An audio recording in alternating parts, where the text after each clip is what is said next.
सोलापूर शहरातून 7 ठिकाणी रस्ता रोको केलेला आहे। या रस्ता रोकोमध्ये ज्या पंढरपूरला आमचे समाज बांधव हे सर्व आमरण उपोषणाला बसलेत। या सोलापूर जिल्हाधिकारीच्या कार्यालयामध्ये उपोषणाला बसलेत।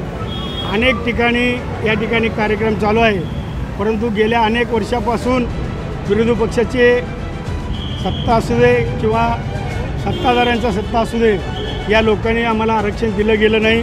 त्यामुळे गेल्या 6 वर्षापूर्वी या ठिकाणीच आंदोलन केलं होतं। त्यावेळी काँग्रेसचं सत्ता होतं, परंतु बारामतीमध्ये फडणवीस साहेबांनी जे शब्द दिले ते शब्द पूर्ण करू शकले नाही। त्यामुळं धनगर समाज फार चिडलेला आहे।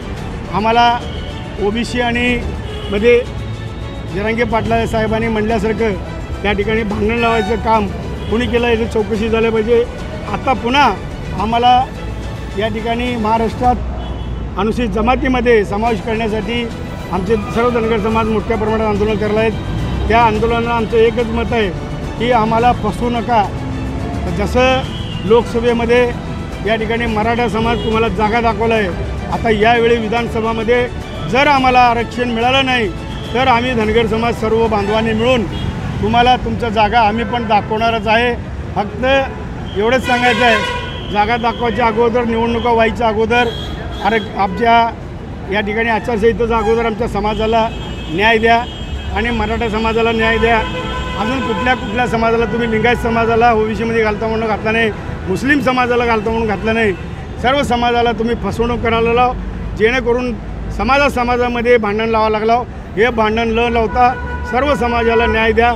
आमच्या धनगर समाजाला मात्र अनुसूचित जमातीमध्ये घालावं, अन्यथा आम्ही या विधानसभेला सर्वजण मिळून आम्ही बहिष्कार टाकणार नाही। पण ज्यांनी कुणी काम करणारा आमचं पक्ष आहे त्या पक्षाला आम्ही मतदान करायला सांगणार आहोत। महाराष्ट्र राज्यामध्ये धनगर समाजाच्या वतीने एसटी आरक्षणाकरिता राज्यव्यापी आंदोलन या ठिकाणी महाराष्ट्रभरामध्ये करत असताना आज सोलापूर शहरामध्ये तुळजापूर नाक्यावर आम्ही धनगर समाजाने एकत्रित येऊन या ठिकाणी रास्ता रोकोचं आंदोलन केलेलं आहे। मी सरकारनं विनंती करू इच्छितो, गेल्या 50-60 वर्षापासून धनगर समाज एसटी आरक्षणापासून वंचित आहे। आमचे मुलं बाळं, आमचे विद्यार्थी, आमचे माता भगिनी कुठेतरी IAS झाले पाहिजे, तहसीलदार झाले पाहिजे, मोठे अधिकारी झाले पाहिजे, असं आमच्या गेल्या अनेक वर्षापासून आमची मागणी असताना कुठेतरी धनगड आहे असं अर्थ हे घालून पूर्वीचे जे कोणी राजकीय पुढारी आहेत, राजकीय सत्ताधारी आहेत, असे जे चूक करून ते आम्हाला आजपर्यंत सतवायचा प्रयत्न करतात। आम्ही या तुमच्या माध्यमातून सांगू इच्छितो, आज तर एक छोटंसं आंदोलन होतं। येणाऱ्या काळामध्ये मोठ्या प्रमाणात महाराष्ट्रभर एक चांगल्या मोठ्या प्रमाणात उद्रेक असं आंदोलन आम्ही छेडू। आमचं आरक्षण आम्हाला दिलं पाहिजे, अन्यथा आम्ही गप्प बसणार नाही। आरक्षण आमच्या हक्काचं नाही, कुणाच्या बापाचं, आम्ही मिळवल्याशिवाय राहणार नाही। या तुमच्या माध्यमातून सांगू इच्छितो। जय हिंद, जय मल्हार।